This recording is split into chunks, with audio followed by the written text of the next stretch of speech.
ఇది కేవలం తెలంగాణ ప్రభుత్వం నిరుద్యోగులకు చేస్తున్న ద్రోహం అనుకోవాలి. ఎందుకంటే చూడండి, మా అవసరాలు పట్టించుకున్న వాళ్ళు పోలీసు వాళ్ళని మాత్రం పంపించి మేము ఉద్యోగాలు అడిగితే మాత్రం మమ్మల్ని ఇబ్బంది పెడుతున్నారు. భోజనం చూడండి, ఒక్కసారి రేవంత్ రెడ్డిని వచ్చేది తినమనండి, లేకపోతే ఈ స్టాఫ్ ఉన్నారు కదా లైబ్రరీ స్టాఫ్, వాళ్ళనే ఒక రోజు కాదు మాతో ఒక వారం తినమనండి.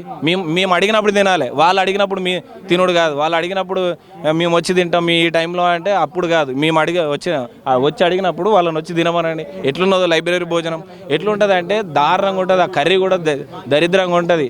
ఏంటంటే నిరుద్యోగులం కాబట్టి ఖర్చులు భరించలేక బయట హాస్టళ్లలో ఫీజులు పెట్టుకోలేక 5 రూపాయల భోజనం చేయాల్సి వస్తుంది. అంటే 5 రూపాయల భోజనం ఇప్పుడు చేసినామంటే మాకు ఇంకో 10 రూపాయలు మిగులుతాయని. మరి లైబ్రరీ స్టాఫ్కి తెలియదా అది బాగాలేదని? మరి అది బాగా చేయించవచ్చు కదా, ఇది చేయరు. మేము ఏదైనా ధర్నా చేస్తాం, లేకపోతే ఏదైనా ర్యాలీ ఉన్నది, లేకపోతే నిరుద్యోగుల గురించి ఉద్యోగాల గురించి ప్రభుత్వాన్ని అడగబోతున్నామంటే మాత్రం మరి ఇక్కడికి వెళ్ళి కాల్ పోతుందా, మరి మా కోవట్లు కాల్ చేస్తున్నారా, మరి ఎవరు కాల్ చేస్తారో దరిద్రులు తెలియదు. కానీ ఒక్కొక్కడు నిజం చెప్పాలంటే ఆ కోవట్ల పేరు చెప్పాను కానీ ఇక్కడనే 10 సంవత్సరాలు ఉంటారు, లైబ్రరీలో 10 సంవత్సరాలుగా కూర్చుంటారు.